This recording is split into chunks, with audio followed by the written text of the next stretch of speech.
Karachi. It's not a city, it's a brawl. 20 million people, shoving, sweating, screaming for an inch of space. Listen to it. The sound of 1,000 engines choking on cheap diesel.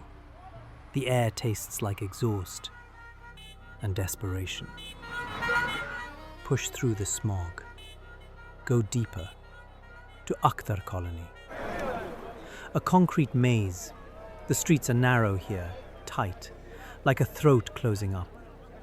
Wires hang overhead like black nooses.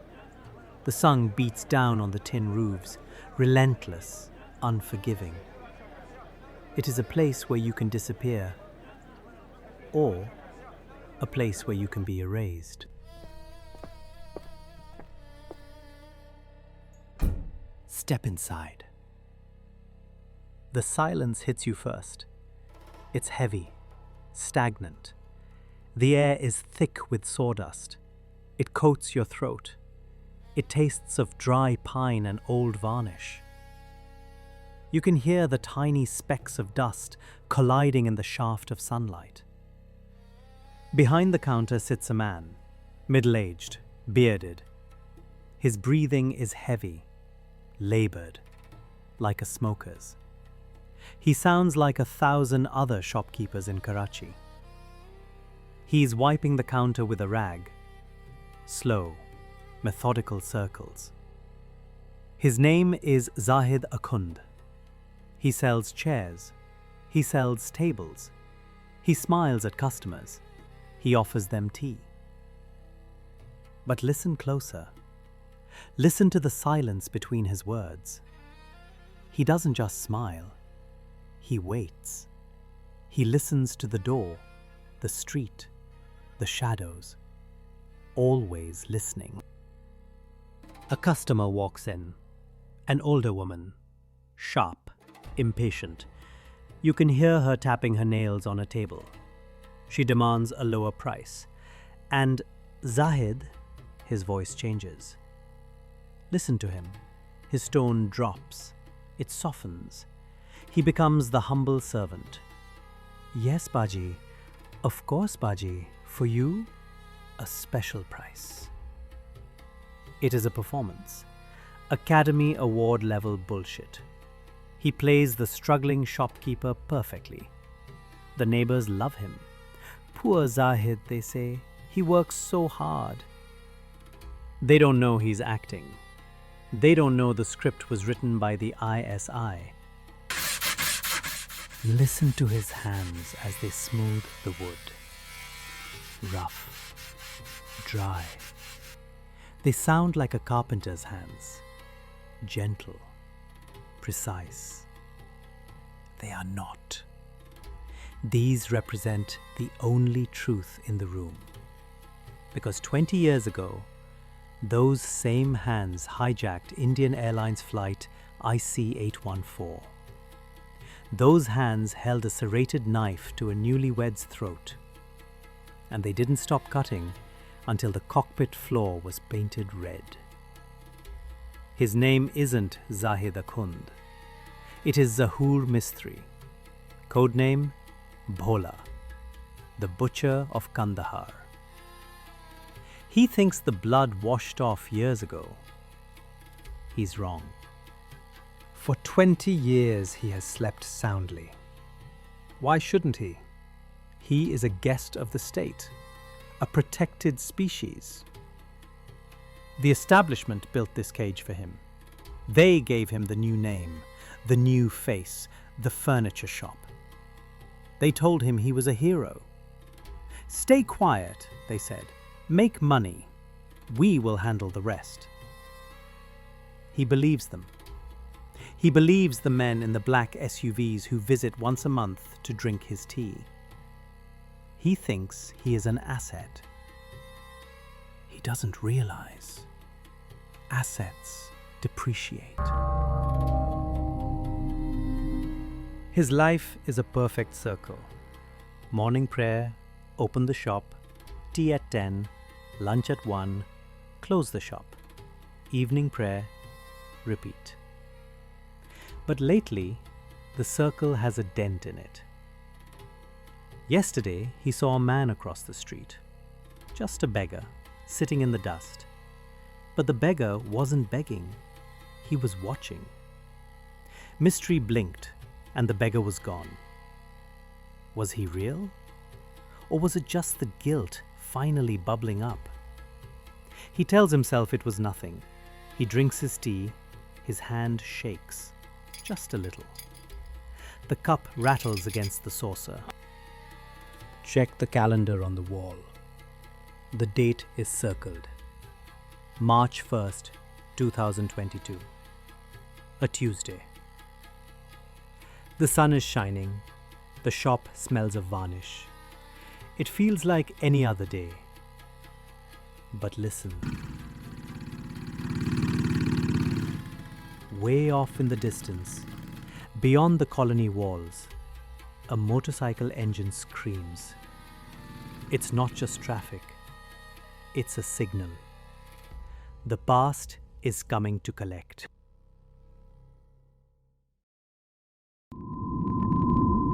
Listen to that whine. It isn't a wood saw anymore. It is the scream of a turbine engine. We are leaving the shop. We are leaving Karachi. We are falling back 23 years. December 24th, 1999. Kathmandu Airport, Tribhuvan International. The air is thin, cold. The terminal is packed with holiday travelers, honeymooners, families, laughing, complaining about the delays. They are innocent. They do not know that 5 men are walking among them, carrying knives in their socks. Indian Airlines Flight 814, destination Delhi. 176 passengers find their seats. Among them sits a man. He is younger than the shopkeeper we just met. No grey in his beard. His eyes are bright, hungry. He takes seat 12B. He buckles his belt. He waits. He is not Zahid yet.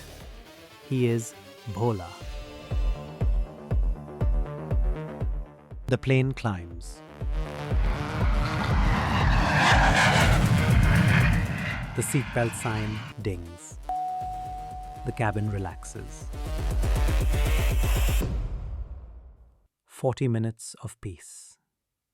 40 minutes of life as they knew it. And then the world ends.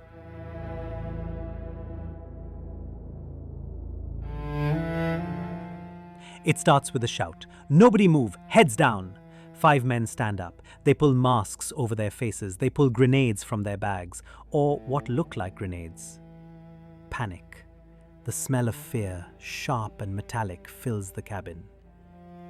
And there he is, Bhola. He doesn't have a gun. He has a knife, a simple, serrated blade. He walks down the aisle. He isn't shouting like the others. He is grabbing hair. He is slapping faces. He enjoys it. This is the man who sells chairs to grandmothers. This is the man who prays 5 times a day. Right now, he is a devil. The plane lands in Amritsar. Bhola is restless. He needs to send a message. He finds a passenger, Rupin Katyal, 25 years old, returning from his honeymoon. Bhola grabs him. No speech, no demands, just cruelty. He stabs him, repeatedly, in the chest, in the neck. While the plane sits on Indian soil, Bhola paints the floor red. The plane takes off again. It lands at Al Minhad Air Base, Dubai. They throw Rupin Katyal's body onto the tarmac, like luggage. Indian authorities are desperate. They contact the UAE. Let us send commandos, they say. Let us storm the plane and end this. But our friends in the Emirates, they are so diplomatic.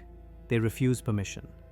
They talk about sovereignty while a murderer sits on their runway. They didn't send in a rescue team. They sent in a fuel truck. They filled the tank and waved goodbye as the plane flew straight to the Taliban. Finally, the end of the line. Kandahar, Afghanistan. The heart of darkness. Taliban territory. Outside the windows, nothing but sand and pickup trucks mounted with anti-aircraft guns. The plane sits on the tarmac like a coffin.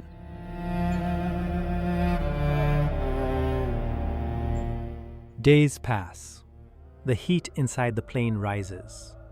The toilets overflow. The stench is unbearable. Dehydration, hysteria. The terrorists wait. The Taliban waits. And India bleeds. The deal is done. Terrorists are released from Indian jails. The hijackers walk free. They don't run, they walk. They drive off into the desert, guests of the Taliban, escorted by the ISI. They cross the border into Pakistan. They are not treated as criminals, they are treated as conquering heroes. They are given houses, money, new identities. The establishment protects its assets. Bhola shaves his head. He grows a beard. He learns how to sand wood. He becomes Zahid a Khund. He buries the knife. He buries the memory of Rupin Katyal. He thinks he got away with it. He thinks 20 years is enough to erase the sin. But the file is still open. The red ink hasn't dried. And in a dark room in Delhi, someone just turned the page.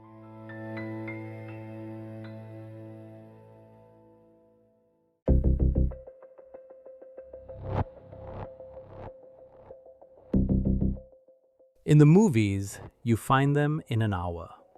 A chase, a fight, done. In reality, it is a game of chess played over a decade. You do not run. You wait. You watch the board until the pawn makes a mistake. 2015, a wedding in Lahore. A grainy photo surfaces. In the background, a face. Blurred, bearded, older. Facial recognition scans it. Match probability 40%. A grey file is opened. The ghost has a face. Indian intelligence does not send James Bond to Karachi. They send the invisible army. Look at the street. The chai-wallahs spilling tea on his shirt. The beggar with one leg. The man selling phone credit on the corner. They are not civilians. They are the eyes of the street. They see everything.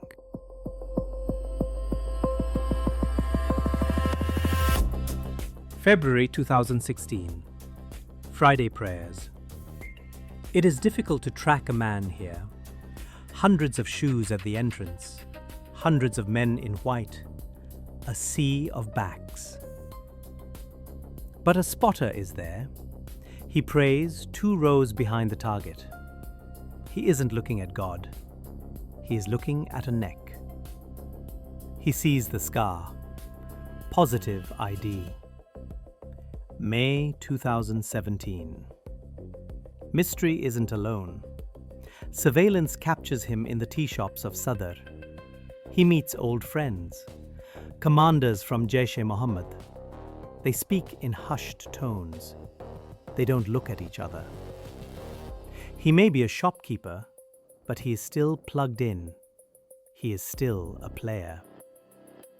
January 2018. We hit a wall. Mistry has no phone, no digital footprint. That itself is a flag. Only a ghost leaves no trace.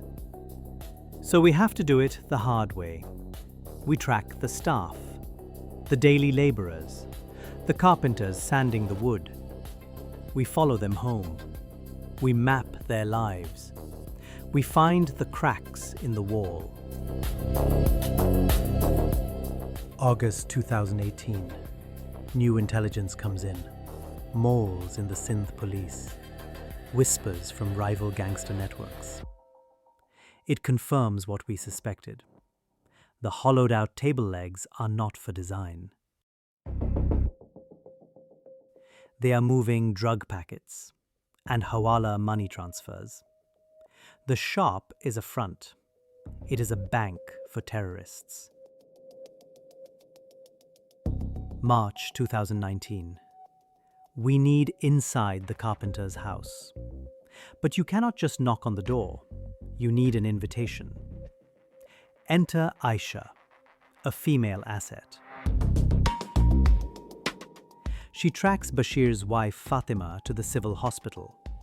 Fatima is pregnant, tired, waiting in a line that hasn't moved for 4 hours. She is invisible to the doctors.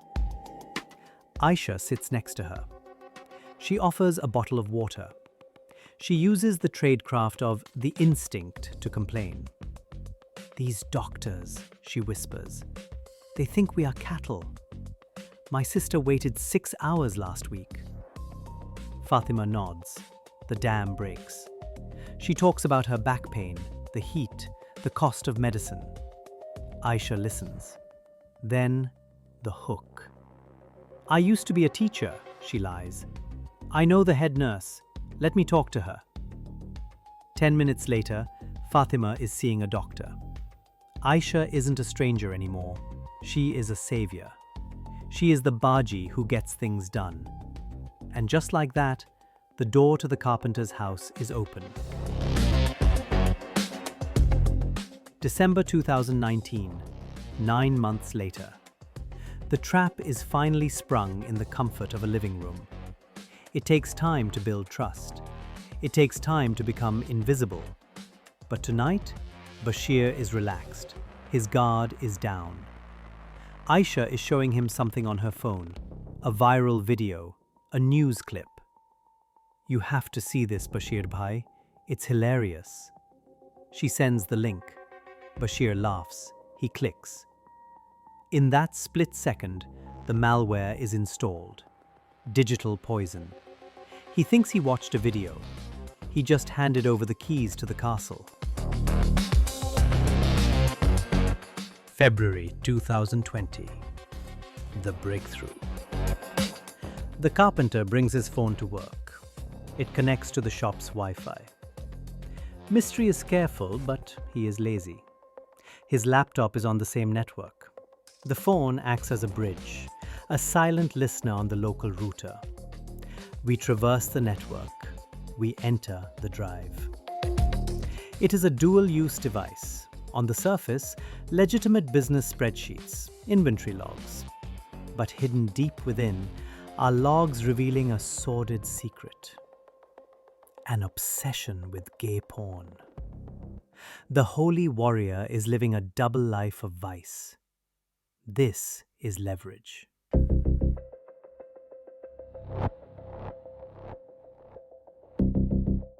May 2020.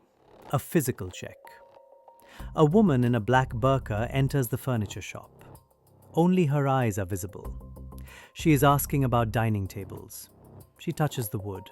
She haggles. But watch her hands. She holds her phone up as if taking a photo of the table for her husband. She isn't framing the furniture. She is framing him. High-resolution photos of his face, his eyes, the scar. She asks a question. She leans in. Her phone isn't just a camera. It is a recorder. She captures his voice, every rasp, every cough. She confirms the voice print, face to face. He thinks he is selling a table. She is stealing his soul.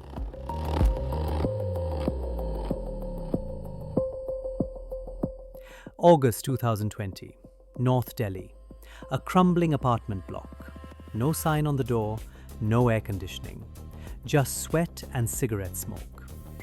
This is not a high-tech command center. This is the grinder. An analyst sits at a cheap metal desk. He lights a cigarette. He looks at the wall. It is covered. The photos from the wedding, the logs from the mosque, the malware data from the carpenter's phone. the porn logs, the high-res photos from the woman in the burqa. It is all there. Every breath Mistry has taken for 5 years. The analyst picks up a red marker. He writes one word across the file. Confirmed.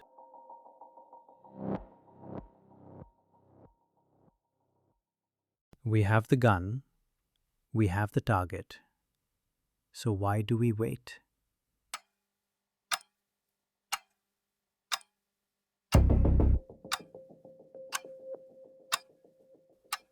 Because secret intelligence isn't about revenge. It is about foresight. It is about ensuring the state never faces a surprise it cannot handle. It buys time. It buys options. By watching Mistry, we found the others. The malware on the laptop revealed the network. We tracked the IMEI numbers of the burners he contacted. We mapped the geolocations of his couriers. We even found his financiers hiding in plain sight, using gaming IDs to move money. Killing him too early would have blinded us. But now, we see everything. The board is set. 2021. The political wind changes. The order comes down from New Delhi. It is not a debate. It is a command. We have all we need. Move to the next phase. 3 words end a 7-year operation. Close the file. February 2022. The invisible army changes its mission. They stop watching. They start preparing. The chai-wallah isn't counting teacups. He is timing the traffic lights for the escape route. The beggar isn't asking for coins. He is marking the blind spots for the safe house. They plan the diversions. A staged accident 2 streets away. A power cut. They are clearing the path for the shooters. A spotter walks past the shop one last time. A subtle signal. The target is active. Any operation requires 3 things: money, people, and weapons. In Pakistan, there is no shortage of killers or guns. It is a buyer's market. But the execution must be untraceable. We don't hire locals directly. We pull a thread that stretches across borders. Assets in Afghanistan contact intermediaries in KPK who hire the gunmen in Sindh. By the time the trigger is pulled in Karachi, the order has passed through 3 provinces and 2 countries. It is a ghost operation. February 28th, 2022. The shooters are briefed. They don't know who he is. They just know the target is a furniture dealer.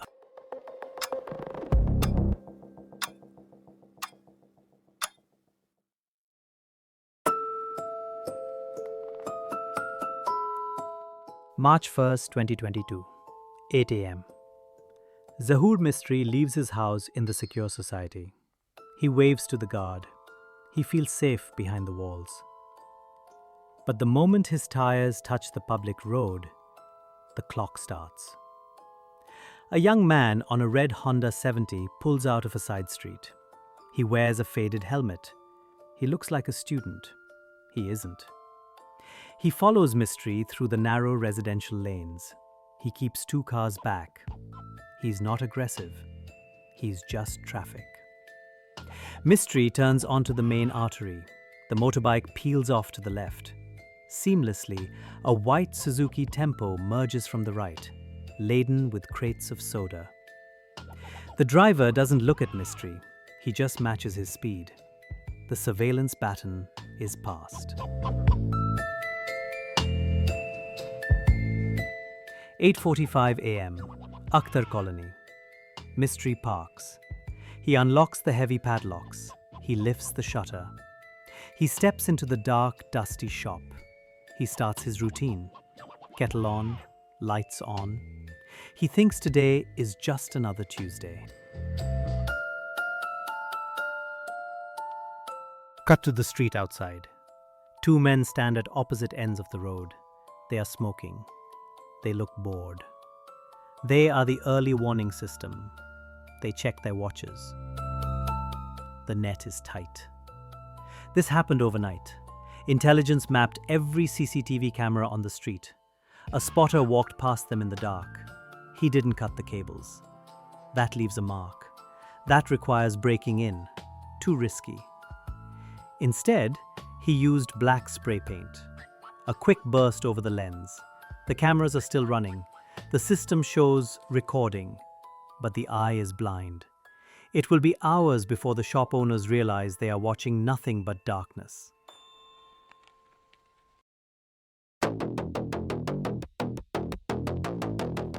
Three miles away, inside a mosque, the perfect safe house. Anonymous, crowded, holy. Two young men receive a text message. They stand up. They exit through separate doors. Two riders on motorbikes are waiting for them at the curb. They mount up. To the world, they are just worshippers leaving prayer. To us, they are the weapon. The bikes don't carry guns. Police checkpoints are everywhere. They ride to a side street, a rendezvous. An ambulance is parked there, engine idling. It isn't carrying a patient. It is the armory. The bikes slow down. The ambulance window rolls down. Two packages wrapped in cloth are passed to the pillion riders. The handover takes 3 seconds. Seamless. Now armed, the two bikes merge. They move toward Akhtar Colony. They are no longer separate. They are a formation, a kill team, closing the distance. They enter the colony. The spotters give the final signal. The cameras are blind. The target is inside. The shooters rev their engines. They weave through the traffic, past the fruit carts, past the school bus. Target in sight.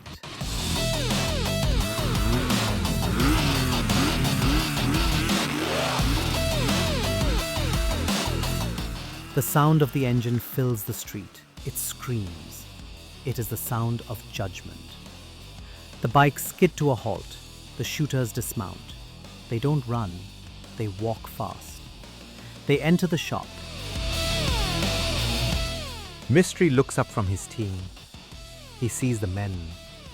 He sees the helmets. He sees the gun.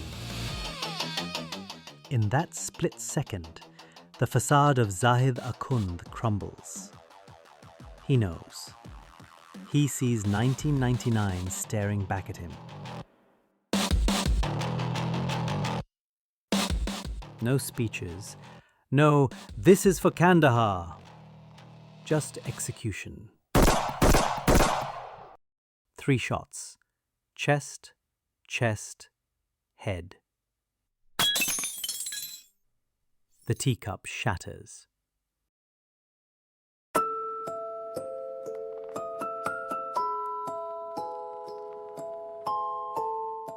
The shooters turn. They exit. They mount the bikes. They disappear into the traffic. Gone, like smoke. A moment of heavy silence in the shop. Dust motes dancing in the gunpowder smoke. Then, the T-boy screams. Breaking news. Furniture shop owner killed in Karachi. Police suspect a business dispute. Personal enmity. Robbery gone wrong. The media misses the truth. The police chase shadows. But the agency watches from the dark.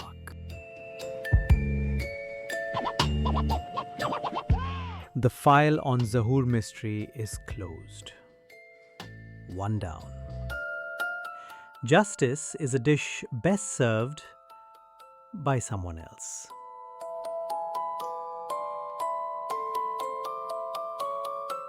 And that is a wrap on episode 1. thank you for listening to The Unknown Gunman. I hope you enjoyed the ride into the shadows. If you did, or even if you didn't, I want to hear from you. Tell me what worked, tell me what didn't. Your feedback helps me sharpen the next file. Until next time, watch your back.